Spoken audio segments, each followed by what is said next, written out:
할렐루야. 가정에서 또 예배드리고 또 가까운 곳 혹은 멀리 떨어져서 예배드린 여러분들을 주님의 이름으로 축복합니다. 우리 진아자매 아마 주일날 설교 영상을 보기가 쉽지 않을 터이긴 하지만 그래도 멀리서나마 축하하고요. 또 여러 가지 건강으로 인해서 또 노심초사 하시는 또 믿음의 가족들, 주님의 은혜가 우리 기도해 주신 권사님처럼 치유와 회복의 은혜가 있기를 간절히 소망합니다. 마가복음 7장 오늘 말씀을 통해서 믿음은 축복의 마중물이다 라는 제목으로 함께 말씀을 나누기를 원합니다. 예수님께서 이 땅에 계시는 동안에 한 권의 책도 쓰지 않으셨지요. 신약 27권은 예수님께서 십자가에 죽으시고 또 부활하시고 승천하신 이후에 제자들이 목격자 되고 기자가 되어서 성경을 기록했습니다. 처음에는 당연히 책이 필요 없었습니다. 왜냐하면 메시아신 예수님이 계셨고 사도들도 늘 예수님과 함께 동행하는 삶을 살았기 때문에 기록할 필요를 못 느꼈습니다. 특별히 예수님께서 승천하시면서 내가 곧 다시 올 거다라고 하는 그 말씀이 그들에게는 그 종말이 머지않아 바로 올 거다라고 하는 그 임박한 종말론 때문에도 기록할 필요성이 못 느꼈고요. 또 당시에는 이 기록보다는 또 기록하는 것들도 불편했지만 기록보다는 기억에 의존해서 믿음을 또 가정의 세대를 통해서 흘려보냈기 때문에 그렇습니다.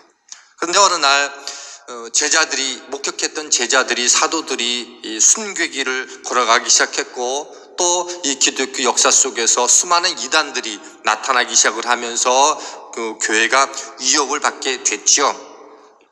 유대교 입장과 기독교 입장이 어떤 것이 다른지에 대한 이 분명한 이 복음의 내용들을 함께 설명할 내용도 필요했고, 특별히 로마가 기독교를 박해함으로 말미암아서 모여서 예배를 드리기가 어려우니 자연스럽게 흩어진 곳에서도 예배를 할 수 있는 이 말씀이 필요했습니다. 그래서 말씀이 이제 바울 서신부터 기록되기 시작을 했죠.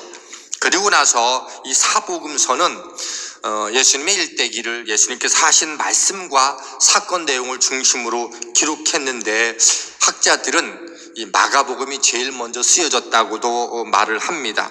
그리고 이 마가복음은 초대교회가 당하고 있는 이 현실적인 문제, 핍박과 박해, 또 순교와 여건 가운데 처하게 되자 이 초대 그리스도인들에게 이 참 믿음이 무엇인지를 가르쳐 주려고 하는 이 메시지가 이 속에 담겨져 있습니다. 물론 이제 성경을 공부하다 보면 이 마가복음이 로마인들 혹은 흩어져 있는 이방인들에게 기록할 목적이었다라고도 말을 합니다. 근데 이 마가복음을 자세히 보면 이 16장 가운데 1장부터 8장 그리고 8장부터 나머지 부분으로 크게 나뉘어지는데 앞부분에는 이 기적 이야기를 많이 보여주고 있고요. 뒷부분은 이제 고난의 이야기를 많이 보여주시면서 기적과 고난을 함께 다루시면서 그분이 누구냐, 이 땅에 종으로서 오신 예수님의 모습이다. 그래서 다른 복음서와 달리 마가복음에는 예수님의 탄생 이야기를 담고 있지 않고 바로 세례를 받으시면서 섬김의 이야기들로 함께 나가는 그런 이야기들로 기록되어 있습니다. 그러면서 이 마가복음이 우리에게 놀랍게 보여주고자 하는 메시지가 무엇인가 하면 다른 복음서와 달리 이 기적 이야기를 통해서 믿음이 본질이 무엇인지를 우리에게 잘 보여주려고 합니다. 그래서 믿음대로 살았던 이 롤 모델 되는 이 사람들의 이야기를 여러 군데서 기적 이야기와 함께 소개해주고 있음을 발견하게 됩니다. 그리고 오늘 본문도 바로 그와 같은 믿음의 이야기를 함께 다루고 있는 한 여인의 이야기를 우리에게 소개해주고 있습니다. 그리고 소제목은 그렇게 돼 있죠. 수로보니게 여인이다 라고 소개합니다. 바라는 것은 오늘 이 말씀 함께 듣고 또 전하는 저와 여러분의 삶 속에서 이 여인처럼 이 믿음의 롤 모델 되어서 이 여인이 경험했던 하나님의 은혜와 기적의 역사가 저와 여러분의 삶 가운데도 가득하게 되기를 주님의 이름으로 축원합니다. 오늘 성경이 제일 먼저 이 수로보니게 여인이 어떤 사람이었는지를 우리에게 잘 보여주고 있습니다. 첫 번째 단서가 무엇인가 하면 25절 말씀이에요. 이에 더러운 귀신 들린 어린 딸을 둔 한 여자가 예수의 소문을 듣고 와서 그 발 아래 엎드리니 그 여자는 헬라인이요 수르보니게 족속이라 자기 딸에게서 귀신 쫓아내 주시기를 간구하거늘. 우리는 보통 믿음은 동사적이다, 동사형이다 이렇게 말을 많이 하잖아요. 그렇지요? 근데 이 성경에서 25, 26에서 우리로 하여금 주목하게 하는 동사가 뭐인가 하면 듣고 와서 엎드리고 간구하였다라고 하는 거예요. 지금 이 여인이 지역적으로도 사회적으로도 문화적으로도 수많은 것들로부터 소외되어주고 관심 밖에 있는 존재인데, 그리고 지금 이 지역이 어디인가 하면 성경은 두로 지방이었다라고 말해요. 이방인 지역이에요. 갈릴리서부터 다 북쪽에 있는 이방인 지역이에요. 그러는 예수님을 만날 수 있는 일들은 거의 없었던 거죠. 그런데 그의 귀에 어느 날 예수 그리스도의 소문을 들은 거예요. 마치 기생 라합이 하나님을, 주님을 만난 적도 없었는데, 이스라엘 백성들을 만난 적도 없었는데, 이 애굽으로부터 지금 여기까지 요단 동편 오기까지 수많이 하나님의 행하신 일들을 이스라엘 백성들을 통해서 행하셨다는 그 일들을 보고 듣고, 그리고 그 마음속에 믿음으로, 그죠? 믿기로 작정하고 그렇게 믿음의 고백을 했던 것처럼 이 여인도 소문으로만 들었을 그 예수님이 어느 날 내가 살고 있는 이 지역에 오셨다는 얘기를 듣고는 이렇게 고백하고 있는 거예요. 그분을 보고 가서 엎드리고 믿음의 간구를 했다라고 하는 거예요. 참 믿음은 무엇인가? 오늘 그분이 예수 그리스도이심을 분명히 듣는 사람마다 그분 앞에 달려나와서 엎드리고 우리의 삶의 정황들을 하나님 앞에 간구하는 것, 그게 지금 누구로 소개해주고 있는가 하면 가장 철저하게 소외되어져 있던 헬라인이자 이방인이자 어린 딸의 아픔을 가지고 있는 한 여인이, 주님을 한 번도 만난 적이 없던 이 여인이 믿음의 모습들을 고백하면서 우리로 하여금 참 믿음은 무엇인지를 보여주고 있다는 겁니다. 그는 소문을 듣고 그분 앞에 기꺼이 지체 없이 달려와서 간청하고 있어요.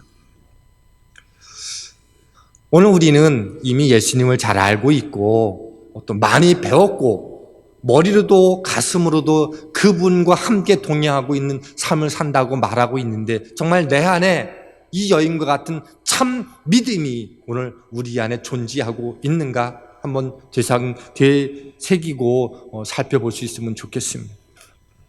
이런 정도의 믿음이면 참 예수님의 반응은 달라야 될 거라고 생각을 해요. 왜? 참 믿음의 전형을 보여주었으니까. 그런데 오늘 성경은 우리로 하여금 두 번째 방식으로 나가게 되죠. 이 여인에 대한 예수님의 반응과 이 예수님의 반응에 대한 예수님의 태도가 어떤지를 우리로 하여금 주목하게 합니다. 참 믿음이 무엇인지를 다시 한번 보게 한다는 거죠. 이 정도면 예수님이 어떻게 반응해야 될까요? 오늘 27절 예수님의 반응이 의외롭죠. 예수께서 이르시되 자녀로 먼저 배불리 먹게 할지니 자녀의 떡을 취하여 개들에게 던짐이 마땅치 아니하니라. 그리고 새 번역은 조금 더 쉽게 번역했어요. 이렇게 돼 있어요. 자녀들을 먼저 배불리 먹여야 한다. 자녀들이 먹을 빵을 집어서 개들에게 던져주는 것은 옳지 않다. 두 가지가 충격적이죠. 이 여인을 개로 비유했어요. 워낙 많이 들었던 말씀 아닙니까? 내 자녀들이 먼저야. 내 자녀가 먼저인 것은 이해가 되는데 이 여인을 그렇지 않아도 소외되고 아픔과 절망이 그 여인의 전부인데, 내가 들었던 예수님의 소문은, 그분의 성품은 그렇지 않은데 어찌하여 개라고 표현했을까? 그 자체가 이 여인에게 도저히 용납이 안 됐을 거예요. 왜 예수님께서 이런 반응하셨을까? 성경을 읽으면서 예수님의 성품이 이해가 되어지고 그분의 능력이 이해지고 그분의 사랑과 속성이 충분히 이해됨에도 불구하고 그분의 성품과 속성과 다른 행동을 했을 때는 거기에는 특별한 의미가 있다는 거예요. 예를 들면 그런 거죠. 생명을 소중히 여기시는 분, 그리고 우상을 철저하게 배격하시는 그분은 어느 날 아브라함에게 그것도 100세가 되어서 난 아들을 제사로 산제사로 제물로 드리라고 할 때는 그거는 뭐예요? 그분의 속성과 성품과는 다른 거예요. 그러니 거기에는 뭔가 다른 뜻이 있으면 우리가 알아야 된다는 거예요. 이 여인도 똑같다라고 하는 거예요. 그분의 성품과 너무도 다른 반응이 있으셨다는 얘기는 거기에는 뜻이 있다는 거예요. 아브라함을 테스트하셨던 것처럼 오늘도 이 여인을 향한 믿음을 한 번 더 테스트하심이 그 속에 있다는 거예요. 오늘 우리가 주님 앞에 반응할 때, 오늘 우리의 반응에, 우리의 간구에 오늘 주님이 말씀하시고 응답하시는 것은 뭐 다르다? 그러면 그분의 성품과 속성과 맞지 않으면 우리는 한번 생각해 봐요. 이게 무슨 뜻일까? 주님이 나를 하여금 무엇을 테스트를 하고 계시는가? 한번 생각해 볼 필요가 있다라고 하는 거예요. 이 수르보니게 여인은 예수님의 모욕적인 언어와 거절 앞에서 결코 거절감이나 모욕감을 느낀 것이 아니었다는 거예요. 목사인 저도 이런 얘기를 누군가로부터 들었으면 못 견디실 것 같아요. 그죠? 근데 28절 이 여인이 뭐라고 얘기하는가 하면 여자가 대답하여 이르되 주여 올소이다마는 상 아래 개들도 아이들이 먹던 부스러기를 먹나이다. 두 가지가 이 여인이 고백하고 있는 거죠. 예수님의 말씀에 하나도 반박하지 않고 예 맞아요 라고 동의하고 있더라고 하는 거죠. 예수님이 틀렸다고 말하지 않아요. 예수님이 그러면 그런 거라고. 두 번째 뭐라고 얘기하고 있어요? 그럼에도 불구하고 내가 주님 앞에 간구해야 될 내용들을 온전히 간구하고 있더라고 하는 거예요. 어떻게 이 여인이 그렇게까지 주님 앞에 말할 수 있었는지, 어쩌면 너무도 절망스러우니까 마지막 끈앞이라고 붙잡기 싶어서 그렇게 했을지도 모르겠지만 우리 그게 마지막 끈앞이라고 해서 그렇게 하기는 결코 쉽지 않은 거죠. 그런데 그 여인의 마음이 진정성이 있고 참된 믿음이 있다라고 하는 것들을 누가 증명해주고 있는가 하면 예수님이 말씀으로 증명해주고 있더라는 거예요. 그게 29절 말씀이에요. 이렇게 되어 있습니다. 예수께서 이르시되 이 말을 하였으니 돌아가라 귀신이 네 딸에게서 나갔느니라. 두 가지 한 거예요. 예, 주님 말씀이 맞습니다. 그렇지만 저를 불쌍히 여겨 주옵소서라고 하는 그 믿음 속에 예수님이 이렇게 말씀하셨어요. 이 말을 하였으니, 내가 이 말을 하였으니, 그러면 이 말은 단순히 말이 아니라는 거예요. 내가 이 말을 했으니 돌아가라 내 딸이 나았다라고 말할 때 내가 이 말을 하였으니가 무슨 뜻일까? 그 고백 앞에서 더러운 귀신 들린 딸이 낫게 되는 역사를 이 어머니는 경험했어요. 마가복음 5장에 보면 혈우병 앓던 여인이 예수님께 나올 때 비슷한 얘기가 있었어요. 마가복음 5장 34절 보니까 예수께서 이르시되 딸아 네 믿음이 너를 구원하였으니 평안히 가라 내 병에서 놓여 건강할지어다. 그리고 이 말씀은 동일한 말씀이었다는 거예요. 내가 이 말을 할 수 있는 무슨 얘기인가요? 너는 참으로 믿음의 반응과 믿음의 선택과 믿음의 결정을 했다는 거예요. 그게 내가 이 말을 하였다는 말 속에 다 담겨져 있는 거예요. 예수님은 이 여인의 두 가지 반응 속에서 참 믿음을 보았다고 하는 거예요. 영적 사건이 일어나기 위해서는요, 영적인 공식이 있어요. 아마 연세 드신 어르신들은 다 그런 경험이 있으셨을 거고 저도 워낙 시골에 살았기 때문에 그런 경험이 있습니다. 마당에 시골 가면 이 펌프가 있죠. 펌프가 있는데 평상시에는 그죠? 사용하지 않으면 물이 다 빠져나가요. 그러나 그 옆에 한 바가지의 물을 그 속에 집어넣으면, 그리고 그 물이 어떤 물이든지 집어넣고 펌프질을 하면 땅속 깊은 곳에 있던 샘물이 솟아 나오게 돼 있어요. 한 바구니에 물을 넣었는데 한 바구니에 물이 나오는 게 아니고 엄청나게 많은 물들이 필요한 만큼 끊임없이 쏟아져 흘러 나온다고 하는 거죠. 더러운 물을 집어넣어도 깨끗한 물이 결국 나오게 돼 있어요. 이걸 우리는 마중물이라고 그럽니다. 믿음이 역사하는 그 일에도, 하나님이 역사하는 일에도 마중물이 필요하다는 거예요. 그게 뭐라는 거예요? 참 믿음이라고 하는 거예요. 마가복음 5장의 혈루증 여인을 향해서도 내 믿음이 너를 구원하였느니라고 말씀해 주셨던 것처럼 오늘 이 여인에게도 이 말을 내가 하였으니, 믿음의 말을 하였으니, 저는 그 말을 했다는 말보다 너가 믿음으로 행동했으니라고 하는 것이 더 의미 있는 해석이라고 생각을 합니다. 이 여인이 훌륭한 사람이었거나 영적인 거장이었거나 특별한 영향력 있는 사람이었다고 한다면 그렇기 때문에 믿음의 역사가 일어났다, 그렇게 말하고 있지 않아요. 그리고 이 여인의 삶과 정황이 오늘 우리와 크게 다르지 않다는 생각들을 해보게 됩니다. 적어도 우리 한 가지는 분명한 게, 적어도 이 여인보다는 우리가 낫다는 생각하고 있지 않습니까? 우리보다 더 고통 중에 있는 이 여인이 있는데 믿음의 영적인 역사가 일어나고 하나님의 은혜를 경험하는 체험을 했어요. 오늘 이 말씀을 이 시대에, 가장 어렵다고 하는 이 시대에, 다시 올 것 같지 않은 이 시대에 오늘 이 날 우리로 하여금 이 말씀을 읽게 하고 듣게 하는 이유가 뭘까? 한번 좀 생각해 볼 수 있으면 좋겠어요.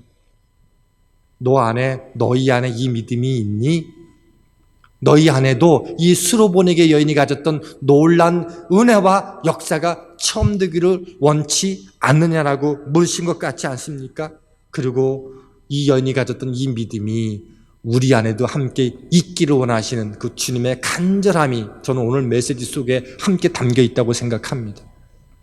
두렵죠, 불안하죠, 힘드시죠, 어려우시죠. 그러나 이 여인이 가졌던 믿음이 어떻게 이 여인에게 소망을 안겨주는지를 여러분이 믿으시면 오늘도 여러분 안에 있는 그 믿음 때문에 이 모든 장애와 어려움들을 넉넉히 이길 수 있게 되길 주님의 이름으로 축원합니다. 세 번째로 생각하고 싶은 게 결론처럼 이 말씀입니다. 그러면 수로보니게 여인에게 있었던 믿음이 구체적으로 무엇인가라고 하는 거예요. 보니까 첫 번째가 포기하지 않는 믿음이 이 여인에게 있었다라고 하는 겁니다. 이 여인은요, 자신이 가지고 있는 문제 앞에 소문만 듣고 그 마을에 온 주님에게 달려갔어요. 예수님의 반응은 모욕적이었어요. 자존심 상하게 하는 일이었지만 포기하지 않았어요. 성경을 감안해 보면 언제 하나님의 역사가 임하는가? 많은 역사 중에 한 가지가 무엇인가 하면 그 믿음이 희석되지 않고 포기하지 않는 것들로 내 안에 자리할 때 나타나게 되더라는 거죠. 우리도 이 말씀을 야곱의 야복 강가에서 씨름 속에서 잘 발견할 수 있지 않습니까? 내 삶의 갈급한 문제 앞에서 이 문제를 하나님이 나로 하여금 경험케 하지 아니하시면, 내 생명을 보존해 주시지 않으시면 결코 하나님의 사자를 결코 나로부터 떠나가게 할 수 없습니다라는 그 간절함이 그 삶 속에서 놀란 은혜를 경험하게 했어요. 성경은 그가 하나님과 겨루어 이겼다고 말하지만 어디 그게 이긴 걸까요? 하나님이 져주신 거지요. 기쁘게 양보하신 거죠. 그의 간절함을 보고 설득당하신 거예요. 그리고 오늘 성경은 우리에게 묻고 있는 거예요. 내 삶의 그 안타까움과 고민과 절망을 가지고 하나님 앞에 간절함으로 그렇게 붙들 수 있는 믿음이, 그분을 향한 신뢰가, 그분을 향한 확신이 너에게도 있는가라고 오늘 우리에게 묻고 있습니다. 저는 이 믿음이 여러분 가운데도 가득하게 되기를 축원합니다. 그리고 이 두 번째, 이 여인은요, 모든 것을 다 건 믿음이 있었다는 거예요. 무슨 얘기인가 하면 이 수로보니게 여인은요, 적당히 조금 정도를 그 예수님께 건 게 아니고 다 걸은 거예요. 무슨 얘기인가 하면 한 사람에게 있어서 자존심이 그 사람의 모두일 수 있어요. 그죠? 다른 것은 내가 용납하는데 내 자존심을 걸면 못 견디는 우리들이 있습니다. 왜? 그 자존심이 나랑 동일한 것이라고 생각하기 때문에 그래요. 내가 알고 있던, 내가 들었던 예수님은 그런 분이 아니라고 생각 들었는데 그분 앞에서 내 자존심이 철저히 뭉겨져 가는 그 상황 속에서 그는 그 자존심은 중요하지 없다라고 하는 거예요. 자존심까지도 다 걸었어요. 무슨 얘기예요? 말을 다 건 거예요. 개라는 표현에서 그 여인의 모든 자존심이 충분히 표현될 수 있지 않습니까? 그런데 그럼에도 불구하고 내가 알고 있던 그 주님 앞에서 나의 자존심은 아무런 문제가 되지 않습니다. 라고 하는 그 모두를 건 그 믿음이 이 여인에게 있었다고 하는 겁니다. 그럴 때 주님은요, 행복해 하시는 거죠. 그래서 내 말이 이 말을 하였으니 라고 하는 그 주님의 말 속에는 너무도 놀라운 메시지가 담겨져 있다고 생각을 해요. 얼마 전에 유튜브를 통해서 한국의 그 질병본부에서 일하고 있는 한 사람에게 이제 인터뷰한 내용들이 담겨져 있는 것을 본 적이 있어요. 코로나를 대처하는 방법이 나라마다 다른데 당신이 생각할 때는 어느 나라 어느 방법이 제일 좋은 것 같습니까? 라고 질문해서 그랬더니 이렇게 대답을 했어요. 저는 모릅니다. 그것은 코로나가 끝나고 보아야만 알 수 있습니다. 라고 말했어요. 우리는 처음 겪는 일이지만 누구도 옳고 그름을 판단할 수 없다라고 하는 거예요. 그래서 한 번 더 물었어요. 언제 끝날 것 같아요? 정답은 뭔지 아세요? 모릅니다. 다만 예측할 수 있는 것은 확실한 백신이 나오고 치료제가 나오면 아마 그때는 좀 예측할 수 있지 않을까? 근데 결론은 뭐냐면 모릅니다라고 하는 거였어요. 모두가 처음 겪는 일이니까 모른다라고 하는 게 정답인 거예요. 언제 정상적으로 될 수 있을까? 몰라요. 오직 한 분 하나님밖에 모르십니다. 그분이 특별한 방법으로 개입하시면 오늘도 끝날 수 있는 것이고요. 내일도 끝날 수 있어요. 아니면 더 길 수도 있고. 그거는요, 하나님밖에 모르는 거예요. 그게 뭐라는 거예요? 주권이라고 하는 거예요. 하나님을 향한 주권. 이 여인에게는 하나님을 향한 주권이 철저하게 그 위임돼 있었다는 거예요. 주님이 나를 개라고 하면 그것도 맞고, 주님이 치유케 해주시면 그것도 가능하고, 아니면 아니라고 생각하지만, 그러나 나는 주님이, 내가 들었던 주님을 향한 성품과 속성들 많은 것 아니지만 나는 주님을 향한 절대적인 믿음과 주권을 인정하고 고백합니다라는 이게 그 마음, 여인의 마음속에 있었다라고 하는 거예요.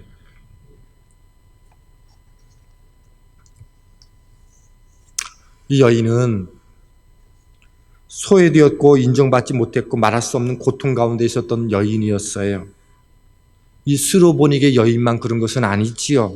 코로나 시대에 우리도 하루도 예측할 수 없는 시대를 살고 있어요. 어느 날 생계가 위협받던 일들 때문에 어찌해야 될지를 모르겠어요. 의지할 것이 없어지고 점점 무너져가고 마음조차 붙일 수 없는 이 시대에 살고 있어요. 스로보닉의 여인이 가졌던 그 거절감, 세상을 향한 거절감, 이웃을 향한 거절감, 무관심, 지긋지긋한 고통이 있었지만 하나님의 역사를 경험했어요. 믿음 때문에 그 역사를 경험했어요. 오늘 우리가 그 여인과 같지 않습니까? 적어도 이 문제는 하나님이 해결해 주시면 좋겠다라고 생각이 드는데 하나님께 구하고 기도해 보지만 여전히 하나님은 무관심한 것처럼 여겨지고 거절감을 당하고 있는 것처럼 여겨지는 일들이 우리 가운데 얼마든지 있어요. 언제 벗어날 수 있을지 몰라요. 언제 정상적으로 모든 일이 복구될지 몰라요. 저마다 일일이 표현하고 있지는 않지만 다 마음과 삶에 고통이 있고 아픔이 있어요. 눈물도 있어요. 그럼에도 불구하고 오늘 성경은 우리에게 말씀해 주고 있습니다. 하나님을 향한 믿음을 놓치지 말아라. 하나님의 주권을 인정하라. 이 상황 속에서도 여전히 일하시는 하나님, 하나님은 답을 갖고 계셨군요. 어느 영화에서 한 중요한 그 유명한 대사처럼 하나님은 답을 가지고 계시다라고 하는 그 사실 앞에 우리가 서 있게 된다면 오늘 우리가 직면한 이 어려움들은 넉넉히 극복할 수 있지 않을까? 단 믿음을 온전히 갖고 있으면. 저는 이 코로나를 경험하고 한가운데 지나고 또 언제 끝날지 모르는 이 상황 속에서 모두가 공감하고 건강한 소식들이 빨리 오기를 위해서 기도하고 있습니다. 당연히 처음에 사회적인 거리두기라고 하는 이 소셜 디스턴스라고 하는 이 단어가 사실은 이게 관계에 대한 단절이라는 것 때문에 뭐로 바꿨는지 아세요? 피지컬 디스턴스라고 하는 단어로 바꾸자라고 했는데 워낙 먼저 이 단어를 쓰다 보니까 이게 사실은 잘 의미가 전달이 되지 않았어요. 근데 제 마음속에 걱정되는 게 무엇인가 하면 몸이 멀어지면 마음도 멀어진다고 얘기를 합니다. 치고받고 싸워도 만나면 그죠? 화해하고 풀어질 수 있는데 오랫동안 몸이 멀리 떨어져 있어서 오늘 우리의 신앙도 멀어지고 우리 성도들과 성도들 사이에서 관계도 멀어지고 있는 것 아닐까? 그러면 어느 순간 나도 모르게 끈이 떨어져 나갈 수도 있겠다. 그게 너무 걱정되는 거예요. 전 그런 의미에서 이 시대의 모든 믿음의 성도님들의 삶이 이 수로보니게 여인의 삶과 별로 다르지 않겠다. 내용과 색깔은 좀 달라도 그럴 때 오늘 성경이 우리에게 주시는 메시지가 무엇인가? 믿음이 있는가? 참 믿음을 가지고 있는가? 소문만 듣고도 달려와서 무릎 꿇고 그분 앞에 필요를 간구했던 그분이 오늘도 그 여인의 삶 속에서 구체적으로 역사하셨다면 오늘 그 여인을 사랑하셨던 주님은 우리도 동일하게 사랑하고 계시다고 하는 거예요. 그렇다면 우리가 놓치지 말아야 할 것은 뭐다? 우리 삶을 여전히 이끌어 가시는 믿음이라고 하는 이 축복의 마중물을 끝간데 없이 마음속에 품고 간직하며 오늘도 주님과 함께 살아가는 그 길일 것입니다. 그렇게 될 때 이 연예계 임했던 놀라운 은혜의 역사는 여러분의 삶 속에서도 여러분의 일터와 여러분이 걱정하고 염려하는 모든 삶의 자락 속에서도 함께할 거라고 저는 확신합니다. 바라기는 이 시대에 필요한 것은요 다른 게 아니라고 생각해요. 믿음이 있는가? 믿음대로 행동하자라고 하는 거예요. 저와 여러분의 삶 속에서 이 수로보니게 여인이 가졌던 믿음을 마중물 삼아서 매일매일 하나님이 허락하신 놀라운 축복이 여러분의 삶 가운데 가득하게 되기를 주님의 이름으로 축원합니다. 기도하겠습니다. 하나님 감사합니다. 오늘 삶의 상황이 삶의 정황이 모양과 색깔과 크기는 달라도 수로보니게 여인이 가졌던 그 아픔과 눈물과 별로 다르지 않아 보입니다. 물질의 문제, 일터의 문제, 건강의 문제, 관계의 문제, 믿음의 문제 하나하나가 다 위기 가운데 있지만 수로보니게 여인처럼 우리 안에도 이 참 믿음 허락해 주셔서 매일매일 하나님이 허락하시는 축복과 은총과 역사의 경험을 깨닫고 승리하는 믿음의 가족들 다 되도록 축복하여 주시옵소서. 예수님의 이름으로 기도하였습니다. 아멘.